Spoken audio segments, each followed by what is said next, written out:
बिस्मिल्लाहिर्रहमानिर्रहीम। अस्सलामु अलैकुम दोस्तों मां तव्हां सभिनी खे पंहिंजे हिन पेज अताउल्ला शर ते भलीकार थो चवां। दोस्तों जंहिं बि असांजे पेज खे सब्सक्राइब न कयो, लाइक न कयो आहे ऐं फॉलो न कयो आहे त उहो हिन पेज खे लाइक करे ऐं फॉलो करे त जीअं असांजी ईंदड़ हर वीडियो तव्हां ताईं पहुची सघे। दोस्तों हिन खां कुझु अॻु मां हिकु वीडियो ठाही हुई त पिफरा ते पाण कीअं अकाउंट ठाहे करे ऐं हर महीने सरकारी मुलाज़िम पंहिंजी पर्सनल पेरोल जेको आहे, पर्सनल स्लिप जेका आहे, पे स्लिप जेका आहे उहा पंहिंजे मोबाइल फ़ोन ते कीअं घुराए। त उहा असांजी वीडियो तमामु घणनि दोस्तनि ॾिठी, लाइक कई ऐं दोस्तनि कुझु मैसेज कया त असांजो अकाउंट त ठहियलु आहे पिफरा ते, पर असां खां ईमेल एड्रेस विसरी वई आहे ऐं उन ईमेल एड्रेस जो पासवर्ड विसरी वियो आहे। त असां हाणे नईं सां कीअं रजिस्टर कयूं या छा कयूं? त दोस्तों हीअ वीडियो उन्हनि दोस्तनि लाइ आहे जिन दोस्तनि खां पिफरा ते ठहियलु अकाउंट जी ईमेल एड्रेस विसरी वई आहे त उहो रीसेट अकाउंट कीअं कनि। उन लाइ जेकॾहिं तव्हां खां ईमेल एड्रेस पे विसरी वई आहे, सभ खां पहिरियां तव्हां हीउ फॉर्म फिल कंदव जेको ही पिफरा जो फॉर्म ॾिनल आहे ऐं अपनी दी हुई मालूमात की तस्दीक के लिए यहाँ पे क्लिक कनि जिते आहे हिते क्लिक कंदव ऐं पंहिंजी ईमेल एड्रेस ॾींदव ऐं क्लिक कंदव ऐं ओके कंदव।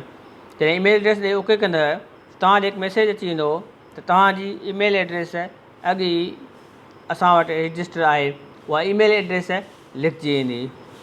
उन खां पोइ जेकॾहिं तव्हां उन ईमेल एड्रेस जो पासवर्ड रीसेट करणु चाहियो था त उहो तव्हां गूगल ते वञी करे जीमेल ते वञी करे पंहिंजो पासवर्ड रीसेट कयो। पर जेकॾहिं तव्हांखे अञा उहो पासवर्ड रीसेट करण में नथो ॾा अचे या मोबाइल वग़ैरह नंबर जेको तव्हां ॾिनो आहे पासवर्ड रीसेट करण लाइ उहो बि तव्हांखे यादि न आहे त पोइ तव्हां लाइ इहो आहे त तव्हां पिफरा खे हिकु ईमेल कयो त पिफरा तव्हांजो अकाउंट जो अॻु जो ठहियलु आहे उहो डिलीट करे ऐं तव्हांखे हिकु नएं अकाउंट खोलण जी इजाज़त ॾिनी वञे। उन लाइ तव्हांखे पिफरा वारनि खे ईमेल करणी पवंदी। दोस्तों मां हिन वीडियो में तव्हांखे उहा ईमेल थो ॿुधायां त उहा ईमेल तव्हांखे कहिड़ी करणी पवंदी, कहिड़ी एड्रेस ते ईमेल मोकिलणी पवंदी। दोस्तों हिन ई वेबसाइट ते हेठां लिखियलु आहे for unsubscribe email on unsubscribe@pifra.gov.pk।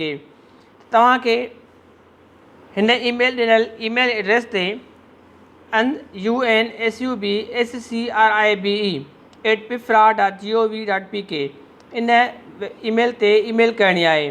त असांजी हीअ जेका अॻु वारी ईमेल हुई उहा तव्हां ईमेल लिखंदव, अॻु वारी जेका तव्हांजी ईमेल जो जंहिंजो पासवर्ड तव्हां खां विसरी वियो आहे उहा ईमेल लिखंदव ऐं पंहिंजो पर्सनल नंबर लिखंदव। लिखी करे तव्हांखे इहो रिक्वेस्ट कंदव त sir please delete my old account which this email address and my personal ID is dash dash, so please delete it that I can create my new account।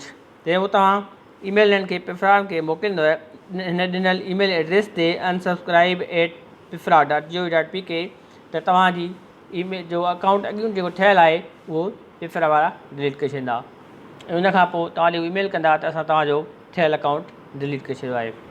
जंहिंखां पोइ वरी तव्हां हिन ईमेल ते अची करे हिन ई वेबसाइट ते अची करे m.pifra.gov.pk ते पंहिंजो हिते नओं फॉर्म फिल कंदव ऐं नओं अकाउंट क्रिएट कंदव ऐं उन खां पोइ तव्हां ॾे वरी साॻियो ई उन नई ॾिनल ईमेल एड्रेस ते तव्हांजी पे स्लिप अचणु शुरू थी वेंदी जेका हर महीने ईंदी आहे ऐं हू तक़रीबन 28 तारीख़ खां पोइ सेंड कंदा आहिनि ऐं वेंदे 10 तारीख़ ताईं हर हिकु मुलाज़िम ॾे हीअ ईमेल एड्रेस पहुची वेंदी आहे। तमामु घणा एम्प्लॉइज़ आहिनि तंहिंजे करे कुझु वक़्तु लॻंदो आहे।